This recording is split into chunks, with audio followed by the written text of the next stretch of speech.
Movie के शुरू में बताया जाता है कि कुछ म्यूजिक इतना ताकतवर होता है कि उनसे सोल्स तक अट्रैक्ट होने लगती हैं। यहाँ तक कि ये म्यूजिक फ्यूचर और पास्ट से भी सोल्स को खींच लाता है।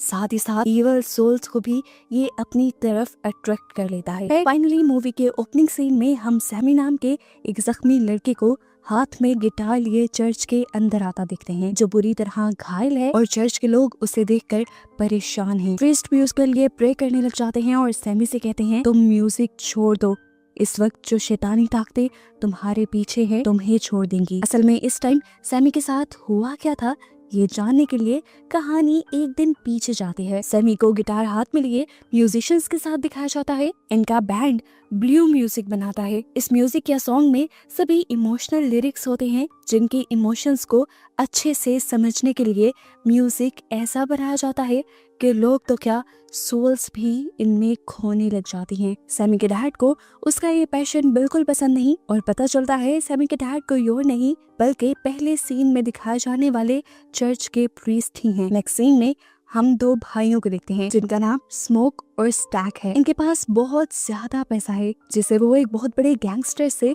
लूट कर लाए थे। इतना पैसा और पावर होने के बावजूद लोग उनकी रिस्पेक्ट नहीं कर रहे थे क्योंकि वो ब्लैक कम्युनिटी से हैं। खैर उन्होंने शहर में आते ही महंगे दामों एक वाइट आदमी से फैक्ट्री की जगह खरीदी जहां वो अपनी कम्युनिटी के लोगों के लिए नाइट क्लब बनाना चाहते हैं। इस क्लब में गाने बजाने के लिए भी कोई चाहिए था। वो स्टेशन पे गए तो सैमी की आवाज और उसके बैंड के म्यूजिक ने उन्हें अट्रैक्ट कर लिया और इन्होंने सैमी के बैंड को अपने क्लब में परफॉर्म करने को कहा। ये लोग यहाँ से निकलकर दो चाइनीज लोगों को भी हायर करते हैं जिनका एक रेस्टोरेंट था। स्मोक और स्टेक चाहते थे कि उनके क्लब में भी खाने पीने का सारा इंतजाम यही दोनों संभालें। इसके बाद स्मोक जाता है अपनी वाइफ से मिलने के लिए। स्मोक की वाइफ वुडो मैजिक करती थी, इसी वजह से स्मोक अपनी वाइफ से दूर रहने लगा था। इतने अरसे बाद मिलने पर भी इन दोनों की इसी बात पर बहस होने लग जाती है और उसकी वाइफ उससे कहती है तुम लोग जो वर्ल्ड वॉर 1 से बच कर आए हो वो मेरे ही वुडो मैजिक की वजह से है।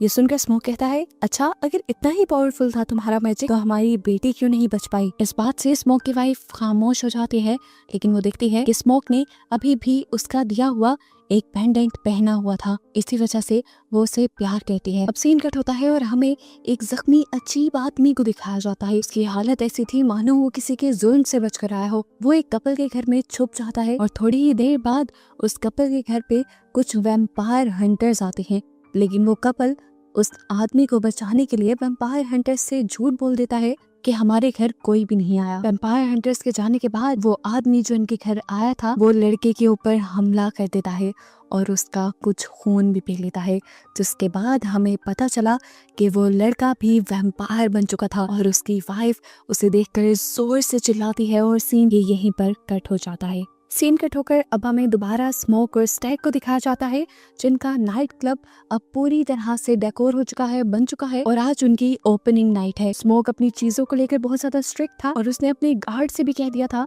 कि कोई भी बिना टिकट के या कम पैसों वाले टिकट से अंदर नहीं आएगा, जबकि उससे ऑपोजिट स्टैक का ख्याल था कि उनकी कम्युनिटी के लिए उनका ये क्लब एक जन्नत की तरह होना चाहिए। वो अपने थके हारे दिन में थोड़ा सा रेस्ट करने के लिए आएंगे, अगर वो कम पैसे भी दें तो कोई बात नहीं। दिखाया जाता है कि पहले ही दिन उनका नाइट क्लब फुल सक्सेस पे था क्योंकि बहुत सारे लोग यहाँ आए थे। सैमी अब अपनी परफॉर्मेंस शुरू कर देता है, लोग जिसमें खो जाते हैं और अब उसके म्यूजिक से हम सोल्स को भी अट्रैक्ट होकर यहाँ आते हुए देखते हैं। यही नहीं, अब वो तीनों वैम्पायर भी यहाँ आ चुके थे, जिसमें पहले एक वैम्पायर ने आकर कपल को वैम्पायर बनाया था। एज वैम्पायर वो बिना परमिशन के क्लब के अंदर नहीं जा सकते थे। जब इन्होंने परमिशन ली तो स्मोक ने इन्हें मना कर दिया क्योंकि वो वाइट था और वाइट लोग इनकी कम्युनिटी को अच्छा नहीं समझते थे।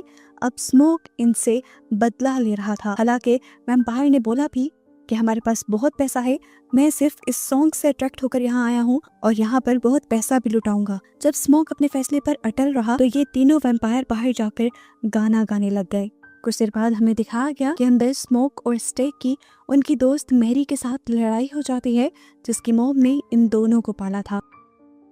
गुस्से में वो क्लब से बाहर चली गई जहां वो तीनों वैम्पायर थे। वो लड़की वैम्पायर मैरी से बात करने की कोशिश करती है और कहती है कि हमें क्लब में एंट्री दिलवा दो, हमारे पास ये सोने के सिक्के हैं जो हम अंदर देंगे। लेकिन मैरी को यहाँ पहले वाले वैम्पायर की हरकतें कुछ अजीब लगी, क्योंकि मैरी को देखकर उसके मुंह से पानी आने लगा था और बिना वक्त गवाए उसने मैरी के ऊपर हमला भी कर दिया। मैरी को काट के उसका खून पीकर उसने यहाँ मैरी को भी वैम्पायर बना दिया। वैम्पायर बनने के बाद वो अब क्लब के पास गई और परमिशन लेकर क्लब के अंदर भी चली गई। यहाँ जब वो स्टेक के साथ क्लोज होने लगी तो उसने स्टेक के ऊपर भी हमला करते हुए उसका खून पिया और उसे वैम्पायर बना दिया। ये सब स्मोक यानी स्टेक का भाई देख चुका था। वो मैरी के ऊपर अपने भाई को बचाने के लिए गोली चलाता है, लेकिन मैरी हंसते हुए यहाँ से ऐसे चली जाती है जैसे उस पर इन गोलियों का कोई असर ही नहीं है। स्मोक मैरी को अपनी बहन मानता था। उसका ये बिहेवियर देखकर वो इमोशनल हो गया और उसने फिलहाल के लिए ये नाइट क्लब खाली करवा दिया।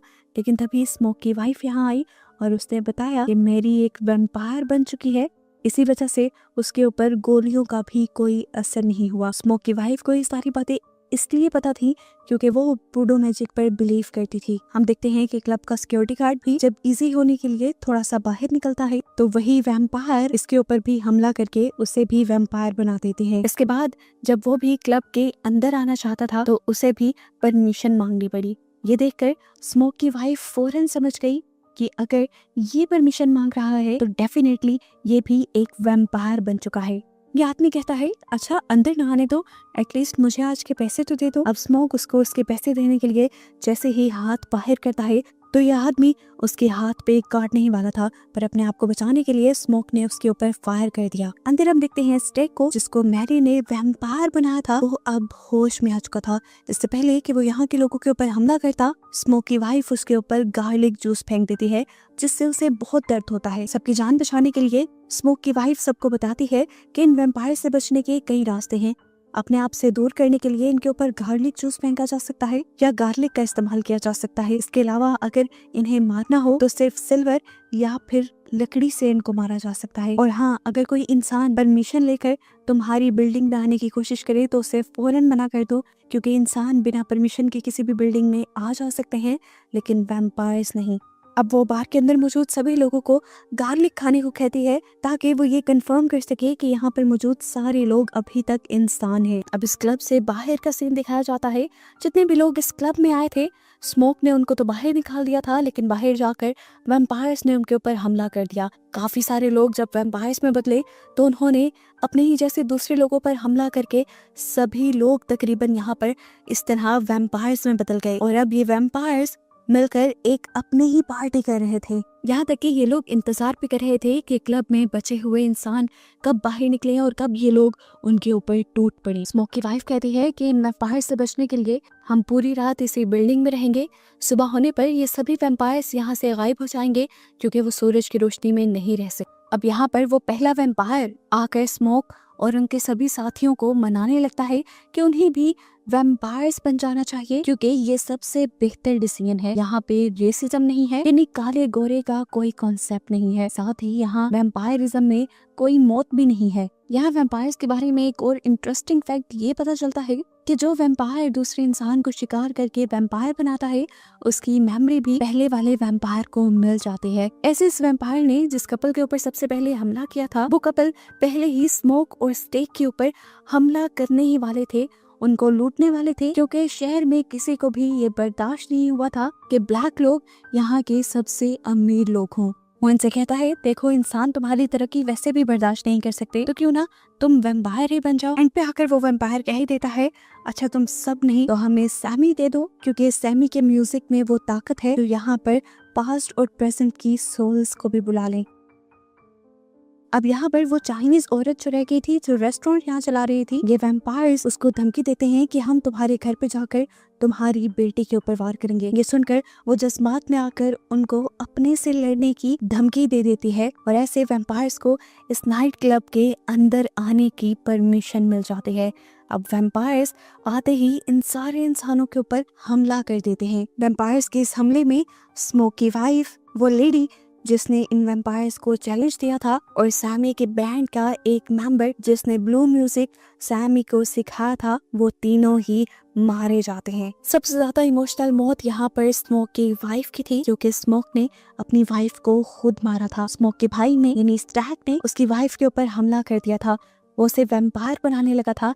इससे पहले कि वो वैम्पायर बन जाती, स्मोक ने एक वुडन स्टेक से अपनी ही वाइफ को मार दिया। यहाँ हम देखते हैं कि सैमी और सैमी के साथ ही इन वैम्पायर से बचकर भागने की कोशिश करती है, लेकिन पहला वैम्पायर जिसका नाम रेमिक है वो उन्हें रोक लेता है। जबकि दूसरी तरफ स्मोक की लड़ाई अपने ही भाई स्टैक के साथ होने लग जाती है। यहाँ सैमी और उसकी पार्टनर के ऊपर आखिर रेमिक हमला कर ही देता है। उसने सैमी की पार्टनर को काट लिया था।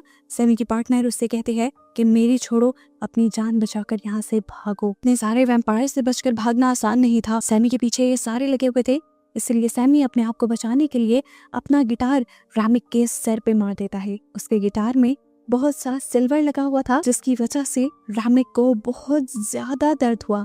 और क्योंकि ये सारे वैम्पायर्स कहीं ना कहीं रेमिक से कनेक्टेड थे, इसीलिए सभी वैम्पायर्स को दर्द हुआ और सैमी को यहाँ से भागने का मौका मिला।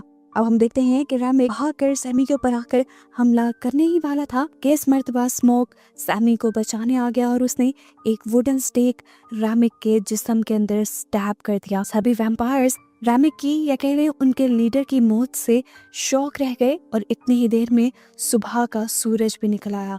इन सारे नए नए वैम्पायर्स को ये पता ही नहीं था कि सुबह होने से पहले इन्हें कहीं छुपना भी है, इसलिए सूरज की रोशनी पड़ते ही ये खुद ब खुद जल गए। इसके बाद स्मोक सैमी को जल्दी से यहाँ से भाग जाने को कहता है, क्योंकि वो जानता था कि जिस गैंगस्टर के पैसे वो मूवी की शुरुआत में लूट कर आया था, उसके लोग जरूर उसके ऊपर हमला करने के लिए आएंगे। ठीक ऐसा ही हुआ। यहाँ पर बहुत से लोग उसे पकड़ने के लिए आ गए, जिनके साथ स्मोक ने अकेले ही अपनी गन से फाइट की और उन सबको मार गिराया। लेकिन जवाब में वो दूसरे लोग भी फायरिंग कर रहे थे, जिनकी गोलियों से स्मोक बहुत ज्यादा जख्मी हुआ था। वो अपनी आखिरी सांसें ले रहा था, जिसमें दिखाया जाता है कि वो अपनी वाइफ और बेटी को भी याद करता है और ऐसे ही वो दम तोड़ देता है। अब हम सैमी को देखते हैं, जो हाथ में गिटार का सर लिए चर्च के अंदर आया है। यानी ये मूवी का स्टार्टिंग सीन है। यहाँ पर हमने पहले भी देखा था कि सैमी के डैड जो कि प्रीस्ट हैं, वो उससे म्यूजिक छोड़कर प्रे करने की बात कहते हैं, लेकिन सैमी ऐसा नहीं करता